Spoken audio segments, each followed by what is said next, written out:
The Purple Catholic Literature Collection presents Death Comes for the Archbishop by Willa Cather, narrated and presented by Matthew Handley.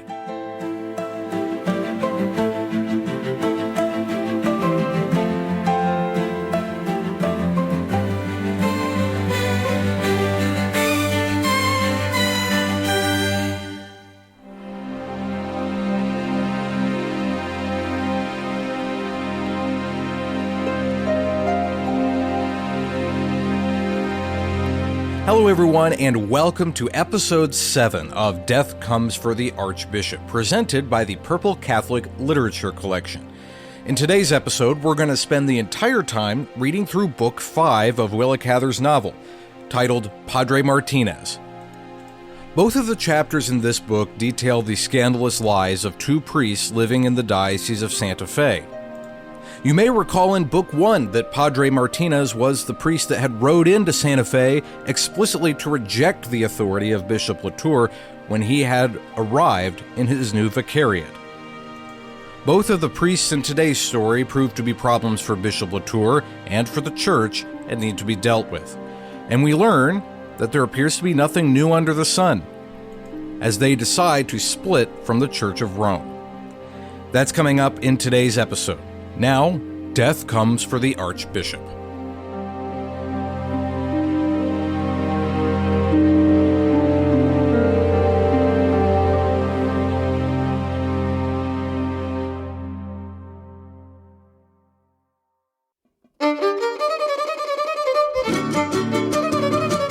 Book 5, Padre Martinez. Chapter 1, The Old Order. Bishop Latour with Jacinto is writing to Taos, after Albuquerque, the largest and richest parish in his diocese. Both the priest and people there were hostile to Americans and jealous of interference. Any European except a Spaniard was regarded as a gringo. The bishop had let the parish alone, giving their animosity plenty of time to cool. With Carson's help, he had informed himself fully about conditions there, and about the powerful old priest, Antonio Jose Martinez, who was a ruler in temporal as well as in spiritual affairs. Indeed, before Father Latour's entrance upon the scene, Martinez had been a dictator to all the parishes in northern New Mexico, and the native priests at Santa Fe were all of them under his thumb. It was common talk that Padre Martinez had instigated the revolt of the Taos Indians 5 years ago, when Bent, the American governor, and a dozen other white men were murdered and scalped. 7 of the Taos Indians had been tried before a military court and hanged for the murder, but no attempt had been made to call the plotting priests to account. Indeed, Padre Martinez had managed to profit considerably by the affair. The Indians who were sentenced to death had sent for their padre and begged him to get them out of the trouble he had gotten them into. Martinez promised to save their lives if they would deed him their lands near the pueblo. This they did, and after the conveyance was properly executed, the padre troubled himself no more about the matter, but went to pay a visit at his native town of Abiqui. In his absence, the 7 Indians were hanged on the appointed day.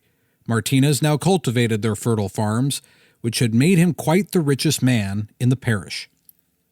Father Latour had polite correspondence with Martinez, but had met him only once, on that memorable occasion when the padre had ridden up from Taos to strengthen the Santa Fe clergy in their refusal to recognize the new bishop. But he could see him as if that were only yesterday. The priest of Taos was not a man one would easily forget. One could not have passed him on the street without feeling his great physical force and his imperious will. No much taller than the bishop in reality, he gave the impression of being an enormous man. His broad, high shoulders were like a bull buffalo's. His big head was set defiantly on a thick neck, and the full-cheeked, richly colored, egg-shaped Spanish face. How vividly the bishop remembered that face. It was so unusual that he would be glad to see it again. A high, narrow forehead, brilliant yellow eyes set deep in strong arches, and full, florid cheeks. Not blank areas of smooth flesh as in an Anglo-Saxon face, but full of muscular activity, as quick to change with feeling as any of his features. His mouth was the very assertion of violent, uncurbed passions and tyrannical self-will, the full lips thrust out and taut, like the flesh of animals distended by fear or desire. Father Latour judged that the day of lawless personal power was almost over, even on the frontier, and this figure was to him already like something picturesque and impressive, but really impotent, left over from the past. The bishop and Jacinto left the mountains behind them. The trail dropped to a plain covered by clumps of very old sagebrush, with trunks as thick as a man's leg.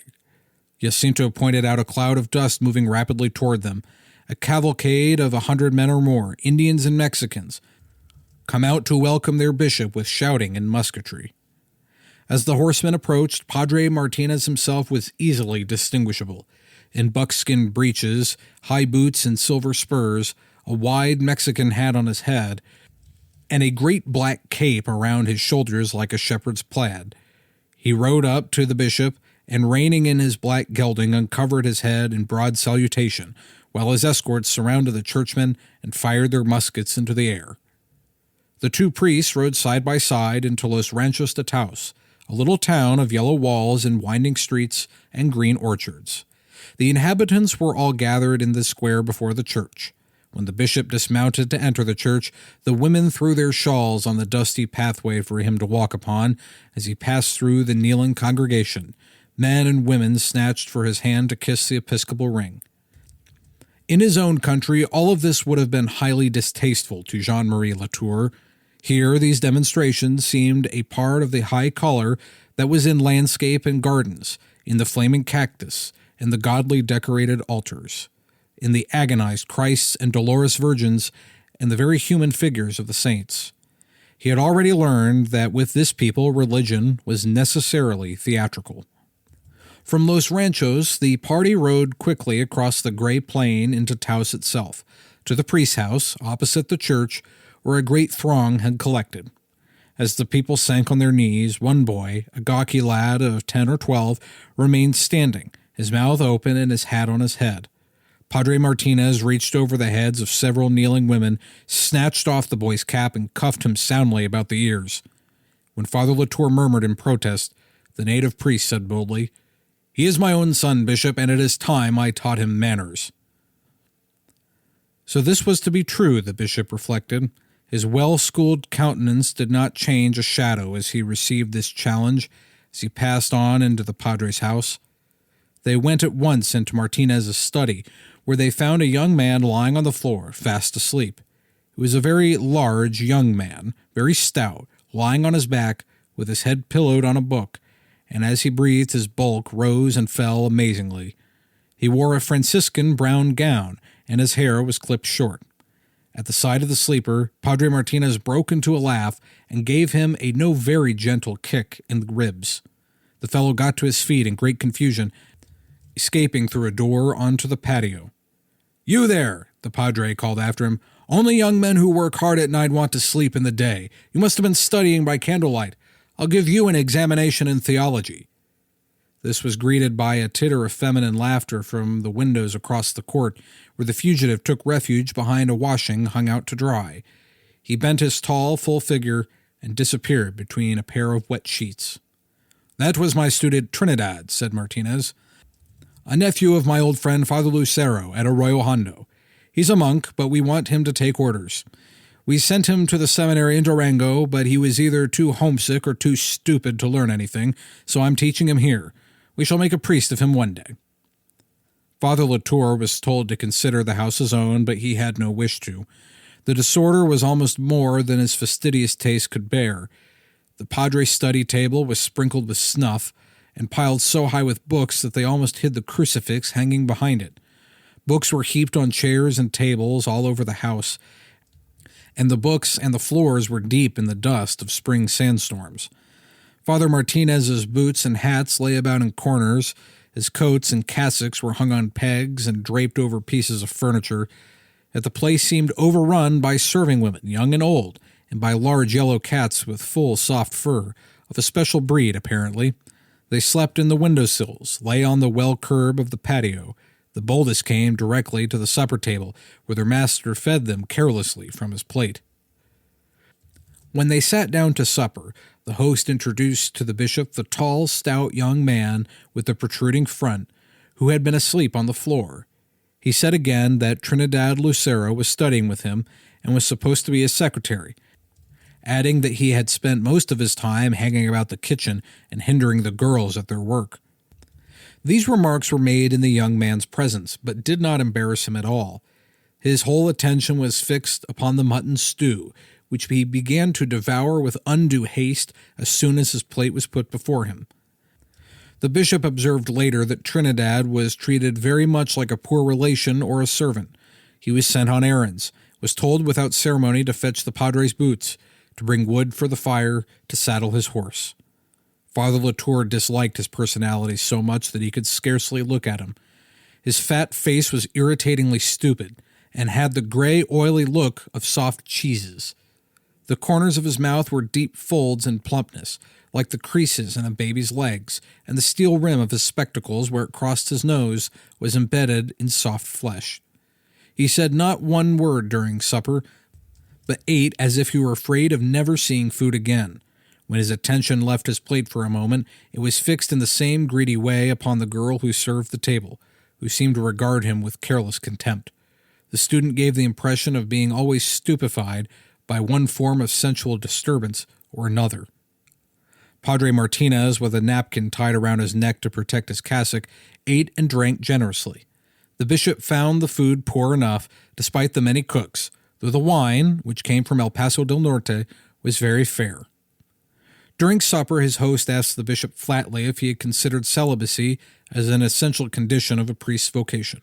Father Latour replied merely that this question had been thrashed out many centuries ago and decided once for all. "Nothing is decided once for all," Martinez declared fiercely. "Celibacy may be very well for the French clergy, but not for ours. St. Augustine himself says it is better not to go against nature. I find every evidence that in his old age he regretted having practiced continence." The bishop said he would be interested to see the passages from which he drew such conclusions, observing that he knew the writings of St. Augustine fairly well. "I have the telling passages all written down somewhere. I will find them before you go. You've probably read them with a sealed mind. Celibate priests lose their perceptions. No priest can experience repentance and forgiveness of sin unless he himself falls into sin. Since concupiscence is the most common form of temptation, it is better for him to know something about it. The soul cannot be humbled by fast and prayer. It must be broken by mortal sin to experience the forgiveness of sin and rise to a state of grace. Otherwise, religion is nothing but dead logic. This is a subject upon which we must confer later, and at some length," the bishop said quietly. "I shall reform these practices throughout my diocese as rapidly as possible. I hope it will be but a short time until there is not a priest left who does not keep all the vows he took when he bound himself to the service of the altar." The swarthy padre laughed and threw off the big cat which had mounted on his shoulder. "It will keep you busy, Bishop. Nature has got the start of you here. But for all that, our native priests are much more devout than your French Jesuits. We have a living church here, not a dead arm of the European church. Our religion grew out of the soil. It has its own roots. We pay a filial respect to the person of the Holy Father, but Rome has no authority here. We do not require aid from the propaganda, and we resent its interference. The church of the Franciscan fathers planted here was cut off. That is the second growth, and it is indigenous. Our people are the most devout left in the world. If you blast their faith by European formalities, they will become infidels and profligates." To this eloquence the bishop returned blandly that he had not come to deprive the people of their religion, but that he would be compelled to deprive some of the priests of their parish if they did not change their way of life. Father Martinez filled his glass and replied with perfect good humor, "You cannot deprive me of mine, Bishop. Try it. I will organize my own church. You can have your French priest of Taos, and I will have the people." With this, the padre left the table and stood warming his back at the fire, his cassock pulled up around his waist to expose his trousers to the blaze. "You are a young man, my bishop," he went on, rolling his big head back and looking up at the well-smoked roof poles. and you know nothing about Indians or Mexicans. If you try and introduce European civilization here and change our old ways, to interfere with the secret dances of the Indians, let us say, or abolish the bloody rites of the penitentes, I foretell an early death for you. I advise you to study our native traditions before you begin your reforms. You are among barbarous people, my Frenchmen, between two savage races. The dark things forbidden by your church are part of Indian religion. You cannot introduce French fashions here. At this moment, Trinidad got up and, after an obsequious bow to the bishop, went with soft, escaping tread toward the kitchen. When his brown skirt had disappeared through the door, Father Latour turned sharply to his host.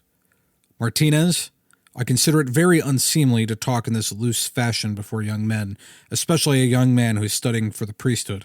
Furthermore, I cannot see why a young man of this caliber should be encouraged to take orders. He will never hold a parish in my diocese."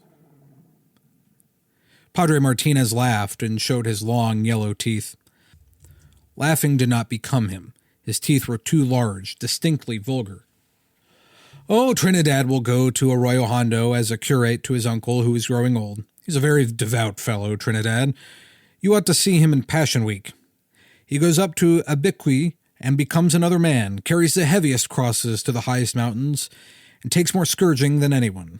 He comes back here with his back so full of cactus spines that the girls have to pick him like a chicken." Father Latour was tired and went to his room soon after supper.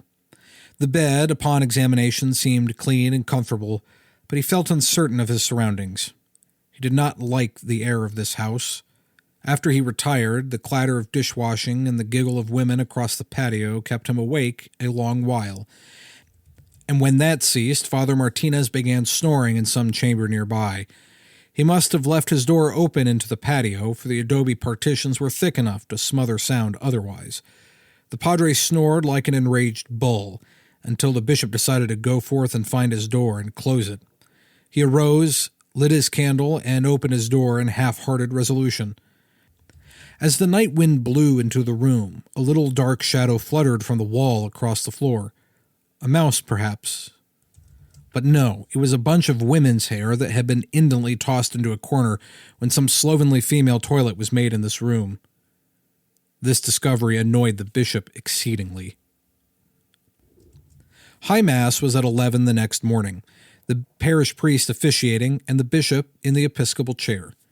He was well pleased with the church of Taos. The building was clean and in good repair, the congregation large and devout.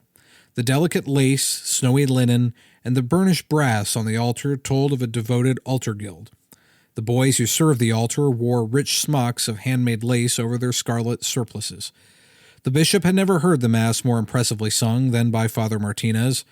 The man had a beautiful baritone voice, and he drew from some deep well of emotional power.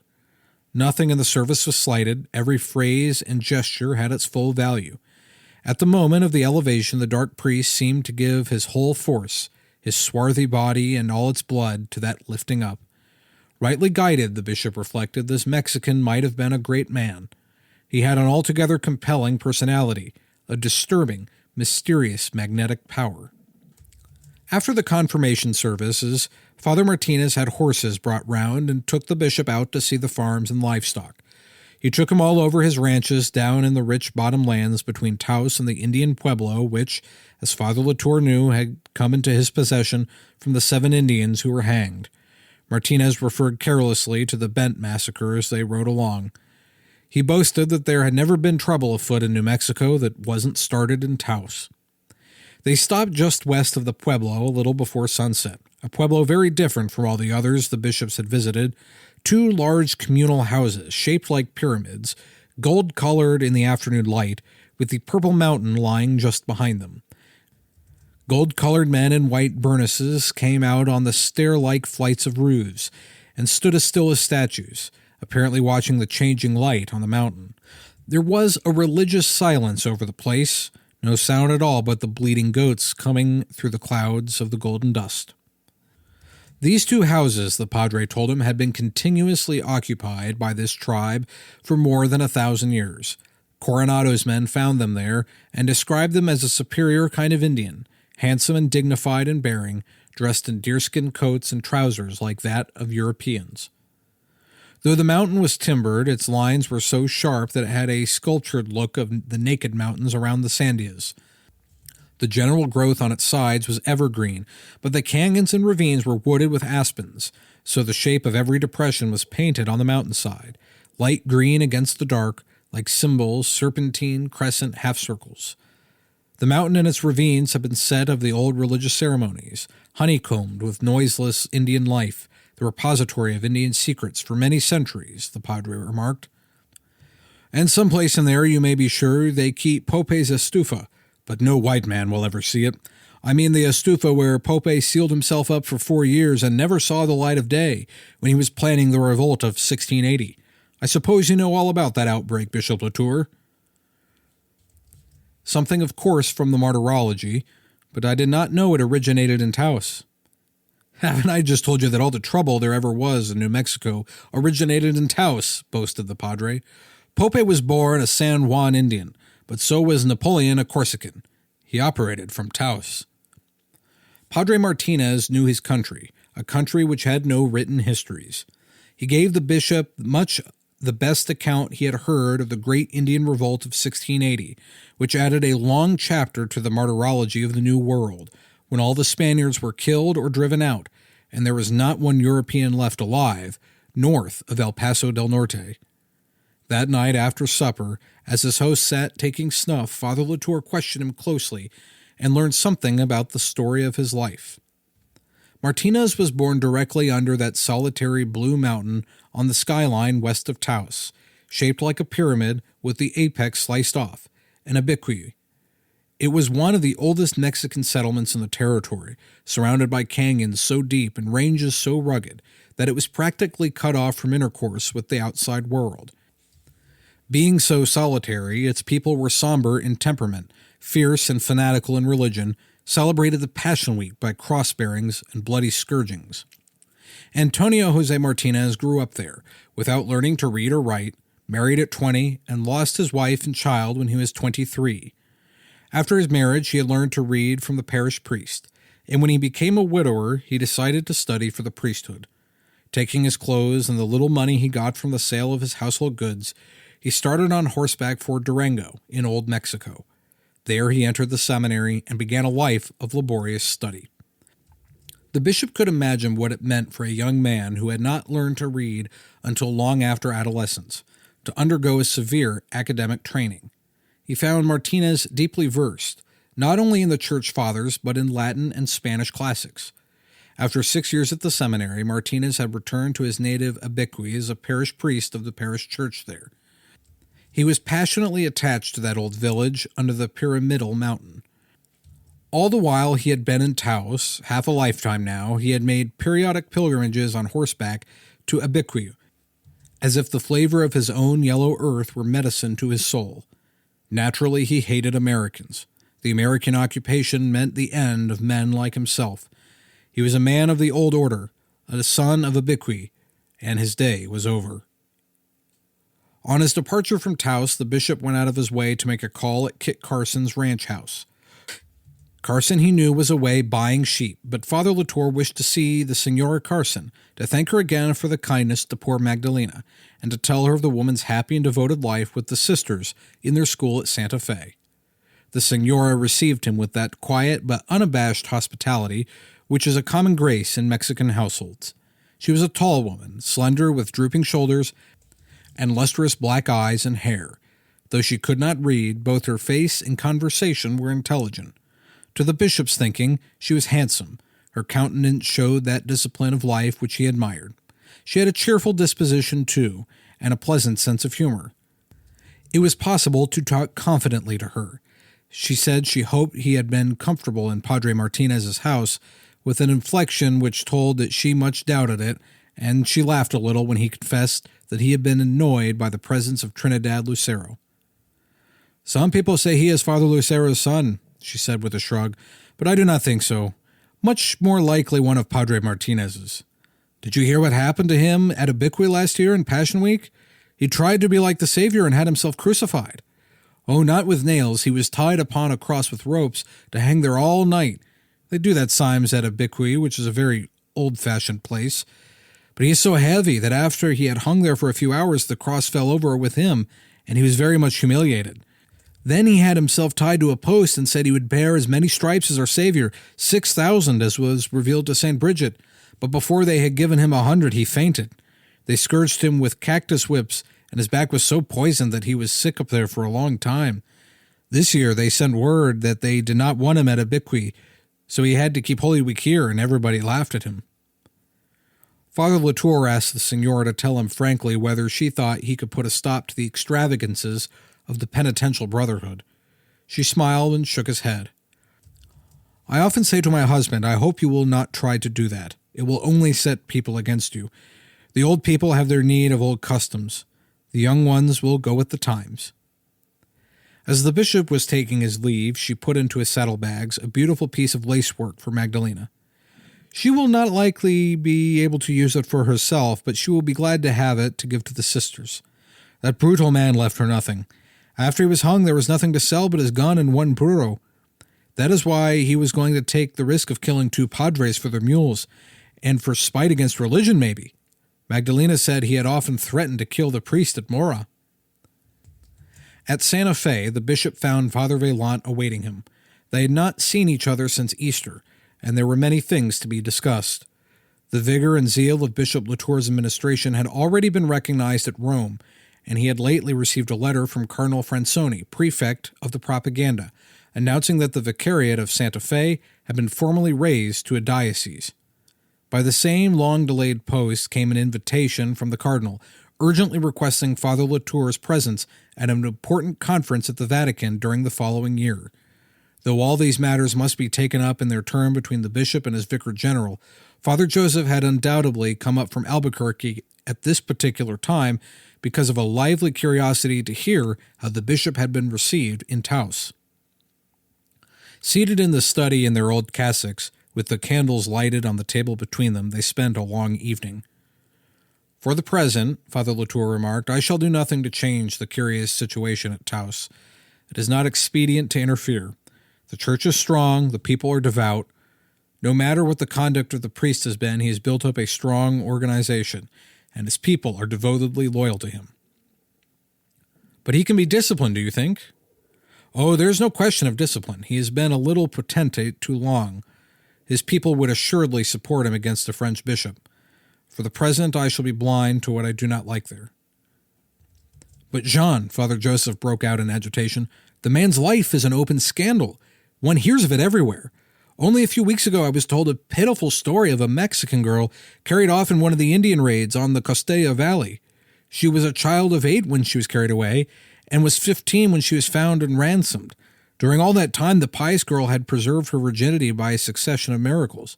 She had a medal from the shrine of Our Lady of Guadalupe tied around her neck, and she said such prayers as she had been taught. Her chastity was threatened many times, but always some unexpected event averted that catastrophe. After she was found and sent to some relatives living in Arroyo Hondo, she was so devout that she wished to become a religious. She was debauched by this Martinez, and he married her to one of his peons. She's now living on one of his farms. Yes, Cristobal told me that story, said the bishop with a shrug. But Padre Martinez is too old to play the part of Don Juan much longer. I do not wish to lose the parish of Taos in order to punish its priest, my friend. I have no priest strong enough to put in his place. You're the only man who can meet the situation there, and you are at Albuquerque. A year from now I shall be in Rome, and I hope to get a Spanish missionary who will take over the parish of Taos. Only a Spaniard would be welcome there, I think. You are doubtless right, said Father Joseph. I am often too hasty with my judgments. I may do very badly for you while you are in Europe, for I suppose I am to leave my dear Albuquerque and come to Santa Fe while you are gone. Assuredly, they will love you all the more for lacking you a while. I hope to bring some more hardy Auvergnats back with me, young men from our own seminary, and I'm afraid I must put one of them in Albuquerque. You have been there long enough. You have done all that is necessary. I need you here, Father Joseph. As it is now, one of us must ride 70 miles whenever we wish to converse about anything. Father Vaillant sighed. Ah, how I supposed it would come. You will snatch me from Albuquerque as you did from Sandusky. When I went there, everybody was my enemy, and now everybody's my friend. Therefore, it is time to go." Father Vaillant took off his glasses, folded them, and put them in their case, which act always announced his determination to retire. "So a year from now, you will be in Rome. Well, I had rather be among my people in Albuquerque, that I can say honestly. But Clermont, therefore I envy you. I should like to see my own mountains again. At least you will see all my family and bring me word of them, and you can bring me the vestments that my dear sister Philomene and her nuns have been making for me all these years. I shall be very glad to have them." He rose and took up one of the candles. "And when you leave Clermont, Jean, put a few chestnuts in your pocket for me."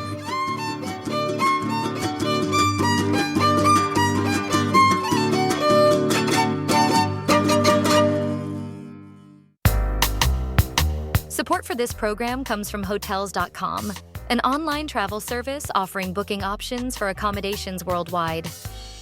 Hotels.com provides tools to compare and book hotels, vacation rentals, and other lodging types, with a wide selection available across various destinations.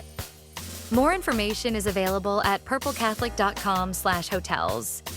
And by Audible, an audiobook and spoken word entertainment service offering a wide selection of audiobooks, podcasts, and Audible originals, including titles such as Pope Francis's God is Young and Pope Benedict XVI's Jesus of Nazareth. More information is available at audibletrial.com/purple. Don't forget, you can get early ad-free access to each episode of Death Comes for the Archbishop by becoming a paying subscriber at purplecatholic.com. Now, back to Death Comes for the Archbishop.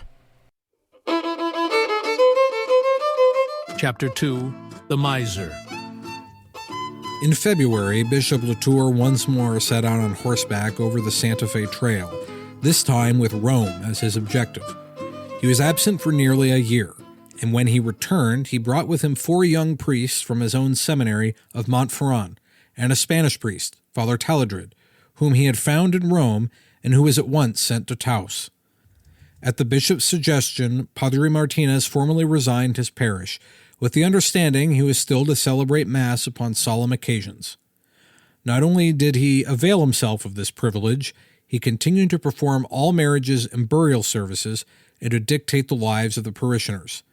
Very soon he and Father Taladrid were at open war.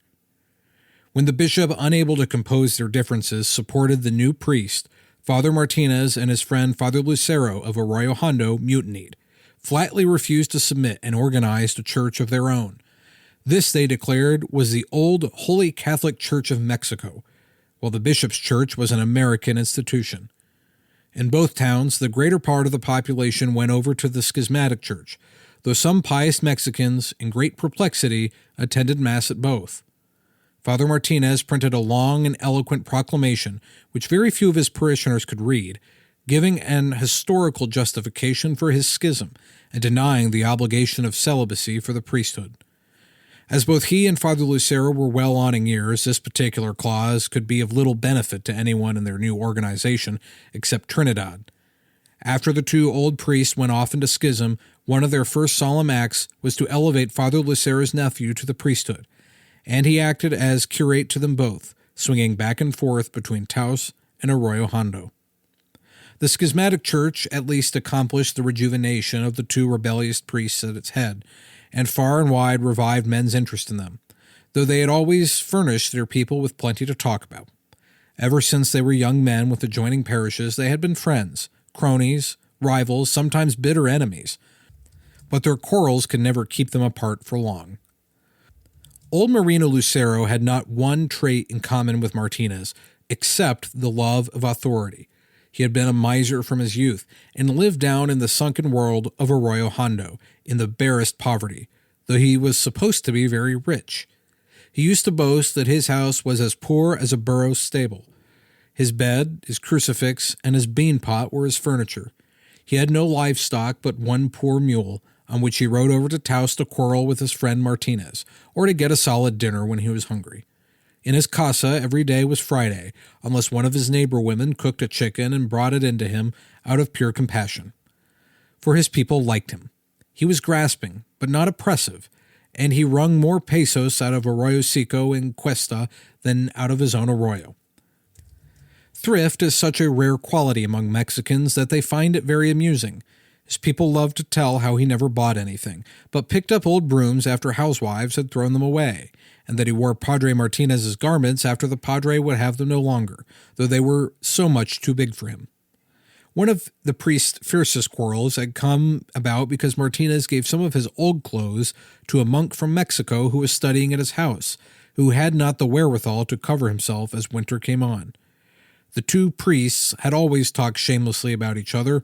All Martinez's best stories were about Lucero, and all Lucero's were about Martinez. "You see how it is," Padre Lucero would say to the young men at a wedding party. "My way is better than old Jose Martinez's. His nose and chin are getting to be close neighbors now, and a petticoat is not going to do him much good anymore. But I can still rise upright at the sight of $1. With a new piece of money in my hand, I am happier than ever. And what can he do with a pretty girl but regret?"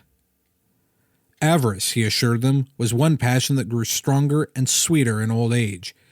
He had the lust for money as Martinez had for women, and they had never been rivals in the pursuit of their pleasures.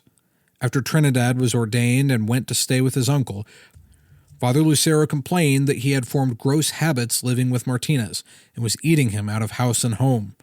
Father Martinez told with delight how Trinidad sponged upon the parish at Arroyo Hondo and went about poking his nose into one bean pot after another. When the bishop could no longer remain deaf to the rebellion, he sent Father Velan over to Taos to publish the warning for 3 weeks and exhort the two priests to renounce their heresy. On the 4th Sunday, Father Joseph, who complained that he was always sent à foutre le chat, solemnly read the letter in which the bishop stripped Father Martinez of the rights and privileges of the priesthood. On the afternoon of the same day, he rode over to Arroyo Hondo, 18 miles away, and read a similar letter of excommunication against Father Lucero. Father Martinez continued at the head of his schismatic church until after a short illness. He died and was buried in schism by Father Lucero. Soon after this, Father Lucero himself fell into a decline, but even after he was ailing, he performed a feat which became one of the legends of the countryside: killed a robber in a midnight scuffle. A wandering teamster who had been discharged from a wagon train for theft was picking up a living over in Taos, and there heard the stories about Father Lucero's hidden riches. He came to Arroyo Hondo to rob the old man. Father Lucero was a light sleeper, and hearing stealthy sounds in the middle of the night, he reached for the carving knife he kept under his mattress and sprang upon the intruder. They began fighting in the dark, and though the thief was young and armed, the old priest stabbed him to death and then, covered with blood, ran out to arouse the town. The neighbors found the padre's chamber like a slaughterhouse, his victim lying dead beside the hole he had dug. They were amazed at what the old man had been able to do. But from the shock of that night, Father Lucero never recovered. He wasted away so rapidly that his people had the horse doctor come from Taos to look at him. This veterinary was a Yankee who had been very successful in treating men as well as horses, but he said he could do nothing for Father Lucero. He believed he had an internal tumor or a cancer. Padre Lucero died repentant, and Father Velant, who had pronounced his excommunication, was the one to reconcile him to the church. The vicar was in Taos on business for the bishop, staying with Kit Carson and the Senora. They were all sitting at supper one evening during a heavy rainstorm when a horseman rode up to the portale. Carson went out to receive him. The visitor he brought in with him was Trinidad Lucero, who took off his rubber coat and stood in a full-skirted cassock of Arroyo Hondo make, a crucifix about his neck, seeming to fill the room with his size and importance.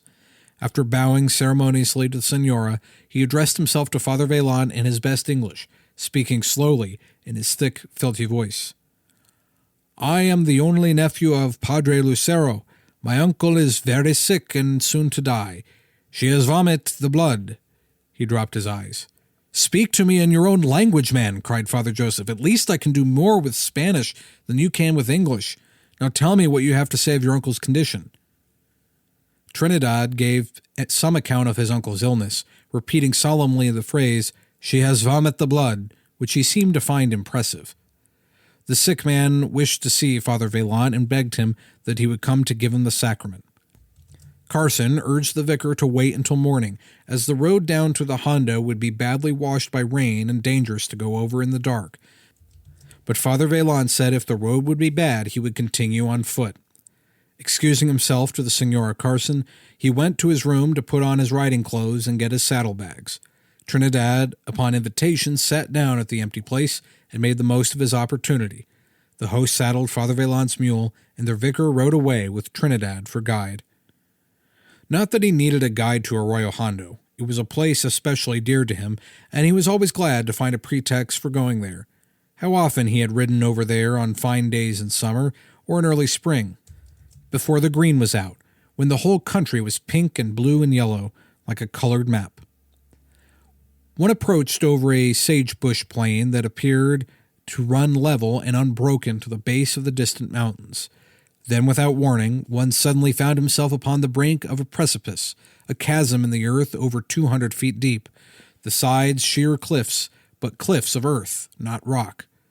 Drawing rein at the edge, one looked down into a sunken world of green fields and gardens, with a pink adobe town at the bottom of this great ditch.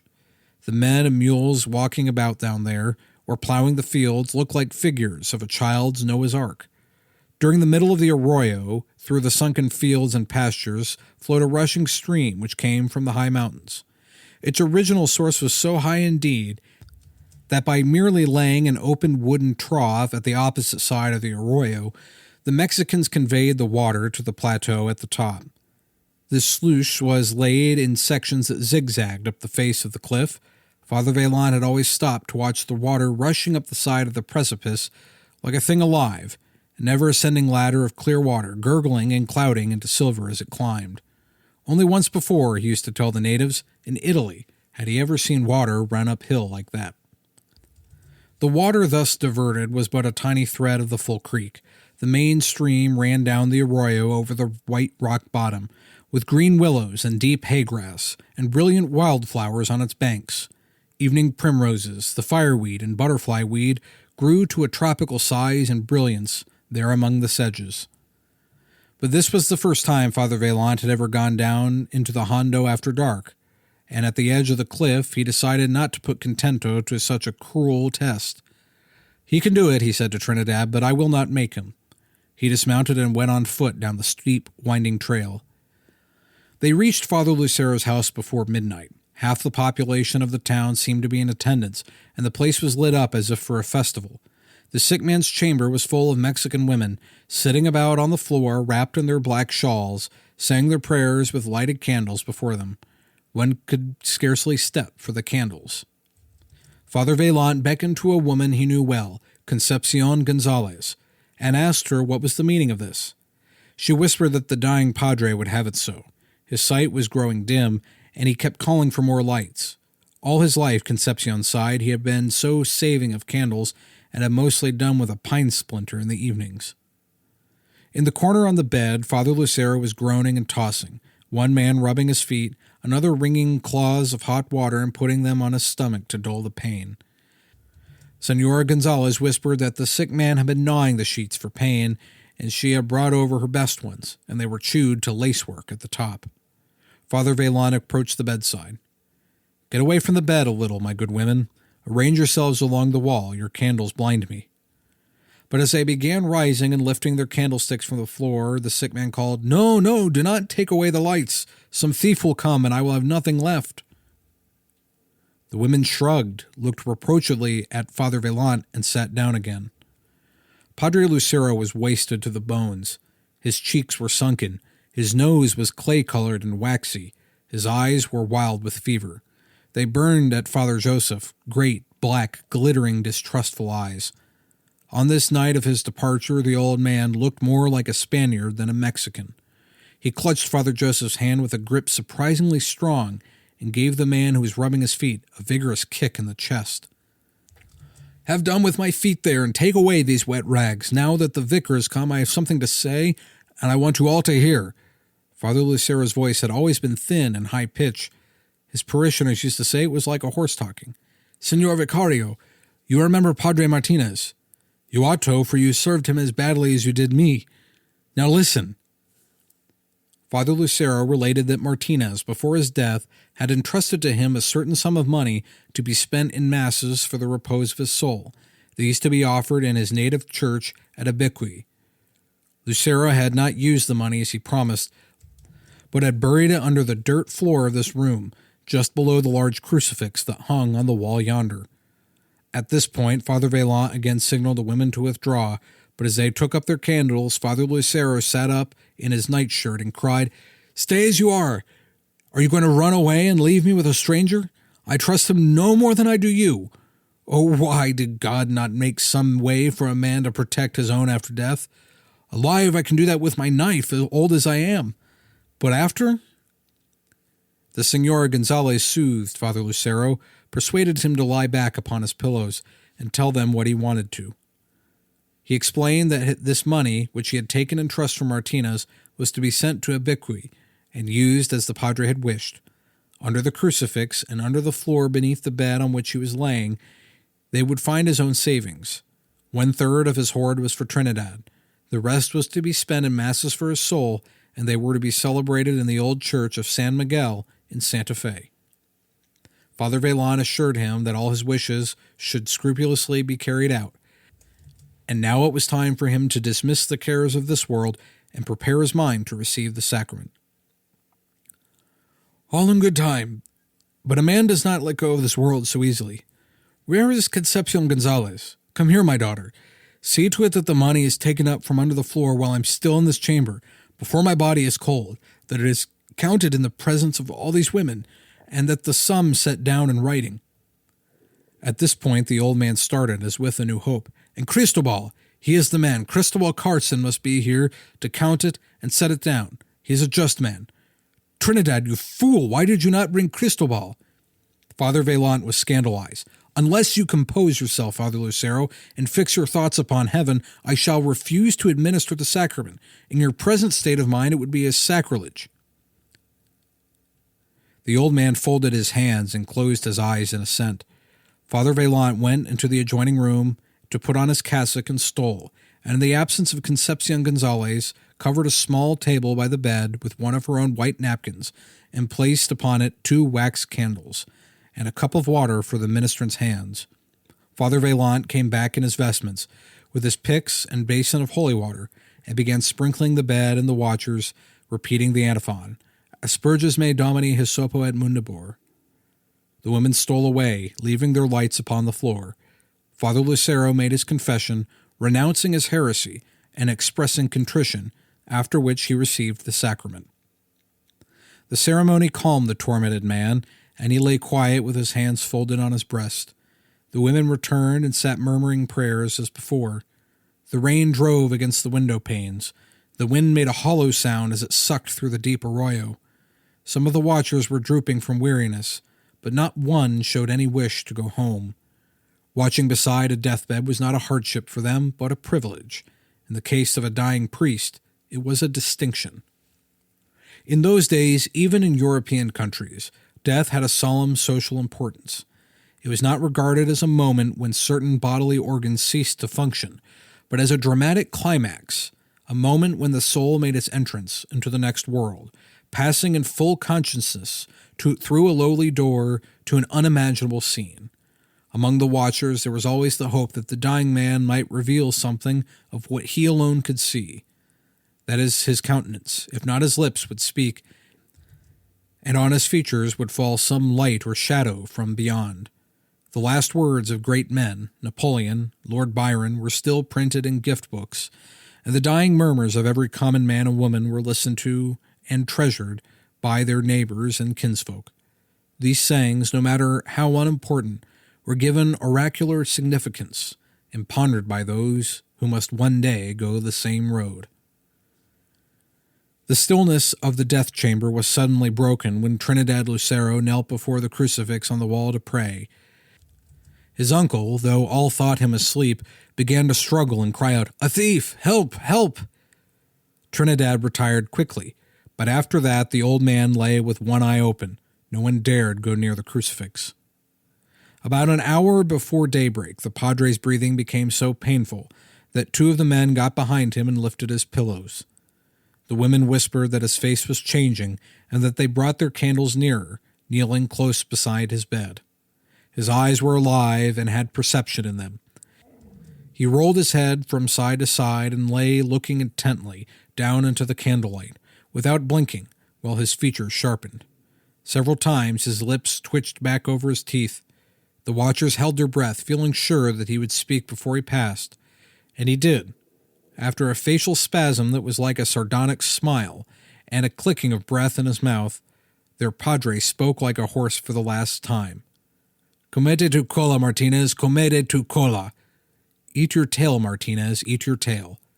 Almost at once he died in a convulsion. After daybreak, Trinidad went forth declaring, and the Mexican women confirmed him, that at the moment of death Father Lucero had looked into the other world and beheld Padre Martinez in torment. As long as the Christians who were about the deathbed lived, the story was whispered in Arroyo Hondo. When the floor of the priest's house was taken up according to his last instructions, people came from as far away as Taos and Santa Cruz and Mora to see the buckskin bags of gold and silver coin that were buried beneath it. Spanish coins, French, American, English, some of them very old. When it was at length conveyed to a government mint and examined, it was valued at nearly $20,000 in American money, a great sum for one old priest to have scraped together in a country parish down at the bottom of a ditch.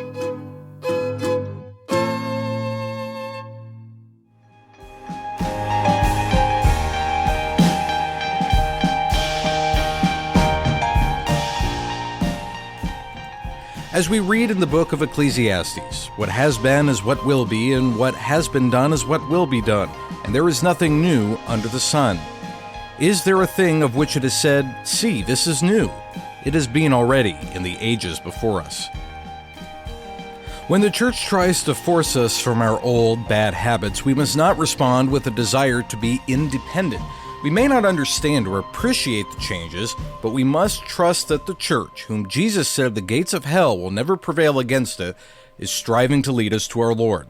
So when we are confronted with a challenge to our worldview or opinions, we must choose: remain with Christ and His Church, or fall away.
Next week on Death Comes for the Archbishop, Franz Klein joins me again to discuss the stories of Padre Martinez and Padre Lucero. I'm Matthew Handley. Lord willing, I will talk to you then.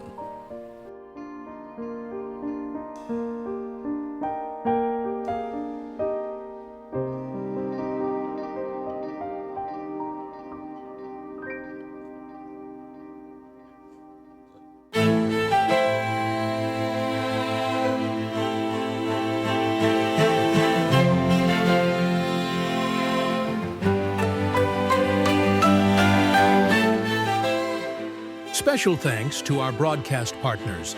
The Purple Catholic Literature Collection presents Death Comes for the Archbishop, narrated and presented by Matthew Handley.